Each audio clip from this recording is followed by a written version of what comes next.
자, 5번은요. 생산물 시장과 생산 요소 시장과의 관계를 우리가 살펴보는 겁니다. 자, 여기 노동 시장이 있고요. 물건을 만들어서 Q를 만들어요. 그러면 이게 노동이 이제 Q를 만드는 인풋의 역할도 하지만 이 생산물에 대한 수요가 있어야지 노동에 대한 수요가 이렇게 생긴다고요. 이걸 우리가 다생 수요 관계다 이렇게 얘기를 하는 거죠. 네, 이해하시겠죠? 네. 그래서 요 양쪽 시장을 같이 양쪽 다 아우르고 본다라는 게 요 챕터의 목적이에요. 요 파트에. 자, 첫 번째 줄을 보시면 생산물 시장과 생산 요소 시장 간의 개별 기업의 행위가 어떻게 대응되는가를 살펴보려고 한다. 곡선 자체 이동과 곡선상의 이동에 유의해서 답하시오. 자, A번 한번 볼까요? 자, 우선 생산물 시장에서 상품의 가격이 상승하였다. P가 상승했다는 겁니다. 그게 생산물 시장과 생산 요소 시장에 어떤 영향을 미치니? 이거요. P가 상승했을 때 이거. 이 Q를 생산해서 이제 물건을 팔잖아요. 그럼 물건을 팔면 얼마에 파니? 이게 바로 이제 TR 이렇게 영향을 미치게 되는 것이고.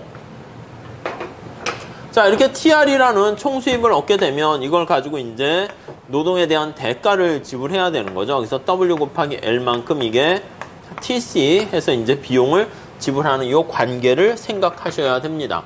자, 여기서는 이제 아무 얘기는 안 했는데 개별 기업이니까 완전 경쟁 시장을 상정한 거예요. 그래서 이쪽에 개별 기업 입장에서 생산물 시장을 한번 보시면 개별 기업 입장에서 보는 거예요. 네, Q 소문자로 씁시다. 물론 이 앞에 이제 시장 전체도 있겠죠. 시장 전체가 이렇게 있을 거예요. 그래서 이유는 잘 모르시죠. 대문자 Q라고 쓸까요? 그래서 수요와 공급이 이렇게 있어서 개별 기업 입장에서는 시장에서 결정된 가격을 받아들인다고요. 그래서 여기가 개별 기업 입장에서는 이게 만약에 따로 뭐 없네요. 그래서 이게 만약에 뭐 E0라고 하면 이게 시장의 가격이 P0가 되면 이걸 P0로 받아들여요. 그래서 이렇게 프라이스 테이커로 이렇게 수평되는 걸 알 수가 있습니다. 자, 그럼 개별 기업 입장에서는 이제 여기 보시면 이렇게 쭉 해가지고 한 개 비용에 맞춰가지고 최적 생산량을 결정하는 거죠. 그래서 이렇게 해서 최적 생산량을 결정해 스타 Q0 이렇게 돼 있는 걸로 하시죠. 자, 이렇게 돼 있는데 P가 올라갔어요. 이유는 모르겠습니다. 만약에 얘가 올라가서 올라갔다고 할게요. 그럼 여기가 뭐 E1이라고 하면 그러면 이제 개별 기업이 직면하는 쭉쭉쭉쭉쭉 해가지고 가격이 여기 보시면 여기가 E0, E1 해서 쭉 해서 생산량이 이렇게 증가하게 된다는 거 알 수가 있습니다. 그래서 개별 기업이 직면하는 이렇게 개별 기업이 직면하는 여기 보시면 P가 이렇게 올라가게 되니까 P1으로 올라가게 되니까 생산량이 증가하는 것을 알 수가 있겠고요.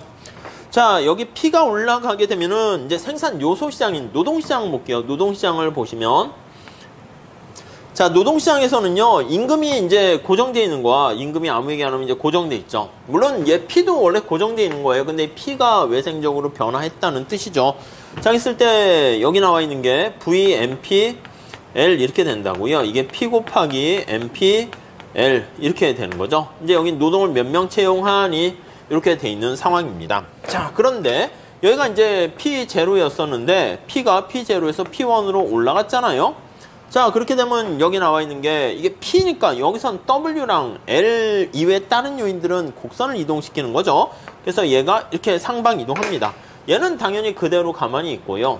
이렇게 고정되어 있는 상태고 그러면 얘가 P1 곱하기 MPL 이렇게 되면은 노동에 대한 수요가 증가합니다. 그래서 여기 나와 있는 것처럼 L0에서 L1으로 이렇게 증가하는 거 알 수가 있겠죠. E0, E1 이렇게 할까요? 이렇게요. 이제 그림을 그려서 잘 보시면 되겠습니다. 자, 그래서 이쪽에 어떤 가격이 올라가게 되면 그 결과 생산 자체를 늘리게 되는 거고 개별 기업 입장에서는 그럼 파생 수요 성격을 지니는 노동에 대한 수요가 증가하게 되면서 노동의 고용량이 더 증가하게 된다라는 것을 우리가 확인할 수 있습니다. 다음 B번 문제 좀 풀어볼게요. B번 한번 같이 보도록 하겠습니다.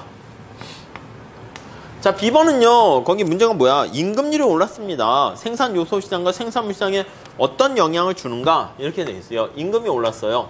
그러니까 앞에 나와 있는 거에서 요거는 빼고요. 저 두 개, 노동시장하고 생산물 시장 두 개만 한번 그려놓고 봐보도록 할게요. 노동시장 있고, 여기 임금 이렇게 있어요. 저랑 똑같이 보시면 되겠죠? 임금이 이렇게 있고, 노동에 대한 VNPL 곡선이 이렇게 있습니다. VNPL W. 그리고 여기 보시면 생산물 시장에 대한 요거 가격, 이거 P는 이제 저 생산물 시장에서 결정되는 거죠. 그리고 이제 MC 이런 식으로 돼 있는 상황입니다. 여기는 이제 개별 기업의 생산물 시장 이렇게 보시면 되겠죠. 여기는 노동 시장이고요. 아시다시피 여기는 생산물 시장입니다. 생산물 시장. 물론 개별 기업이야. 개별 기업의 생산물 시장, 생산물 시장 이렇게 있는 거예요. 생산물 시장이라고 그러긴 그렇지 개별 기업의 최적 생산량을 결정하는 그걸 보는 겁니다. 자, 그래서 지금 현재 상태가 여기야, 여기. 그래서 이 제로를 할게요. 여기도 이 제로를 할게요. 이렇게 돼 있는 상태입니다. 자, 근데 임금률이 올라갔어요. 임금률이 올라가면 얘가 올라간 거예요. 이렇게 올라갔어요. W1으로 올라갔습니다. 자, 그러면 기업 입장에서 보면 아, 뭐야, 임금은 올라갔잖아 해서 노동에 대한 이거를 줄이게 된다라는 것을 알 수가 있어요. 뭐 밑에 그림 잘 나와 있으니까요.